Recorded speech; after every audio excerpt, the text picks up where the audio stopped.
এখন এই শাকটা রান্না করবে। এই শাকটা খুব তেতো, অল্পতে দিলেই হয়ে যাবে। আলু দিয়ে, বেগুন দিয়ে, চিংড়ি মাছ দিয়ে করবো। আপনারা দেখতে থাকুন। আমার গাছে হয়েছিল, ছাদে তুলে নিয়ে এসেছিল। কড়া গরম হয়ে গেছে, তেল দিয়ে দেবো। চিংড়ি মাছ ভাজবো, আর দেবো না। চিংড়ি মাছ দিয়ে দেবো, লবণ হলুদ দিয়ে মেখে রেখেছি।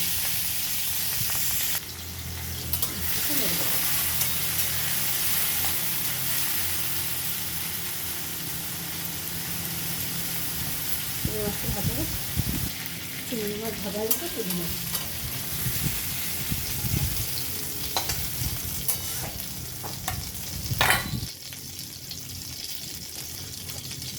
একটু করে তেল দিয়ে দেবো।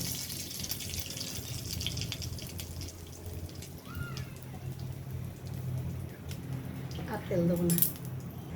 তেল গরম হয়ে গেছে, পাঁচফোড়ন দেবো। পাঁচফোড়ন, শুকনো লঙ্কা একটা ভাজা, পাঁচফোড়ন শুকনো লঙ্কা ভাজা হয়ে গেছে। আলু দিয়ে দেবো। আলু ছোটো ছোটো ধরে দিয়ে কেটে রেখেছি।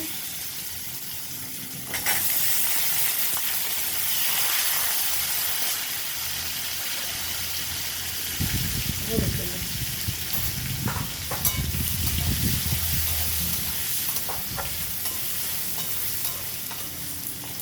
ভাজা হোক, তৈরি করবো।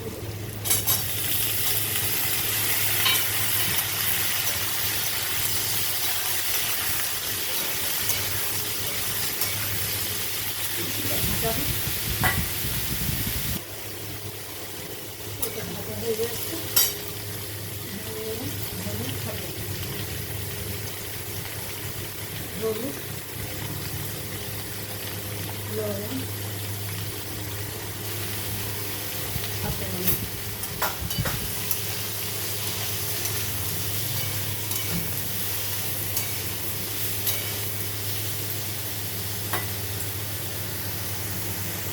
অল্প করে সরষে বাটা দেবো। আর দেবো না সরষে বাটা।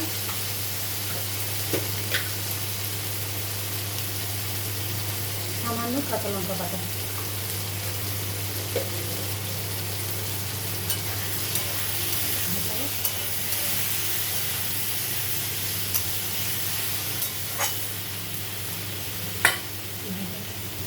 চিংড়ি মাছটা দিয়ে দেবো।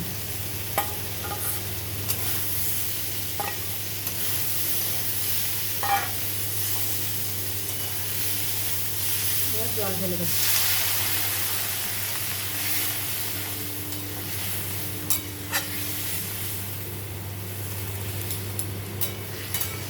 আর জল দেবো না, জল ঢেলে দেবো।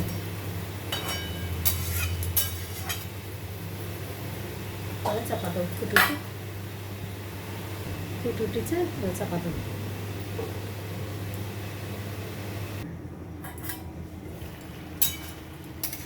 ঠাকুর সেদ্ধ হয়নি, ঠাকুর সেদ্ধ হবে। এবার আমি শাকটা দিয়ে দেবো। এই শাকটা দিয়ে দেবো।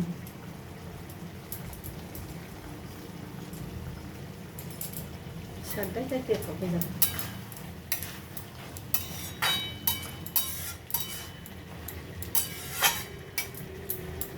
শাক আমাদের গ্রামগঞ্জের মাঠে খুব পাওয়া যায়, আর এগুলো চাষ হয়। চাষিরা চাষ করে অন্য অন্য দেশের। এগুলো কিনা, আমাদের বাজার থেকে কিনে নিয়ে এসেছিল, সে করে শুধু তাই আমি লাগিয়ে দিয়েছিলাম। আর একটু লবণ লাগবে, লবণ দেবো।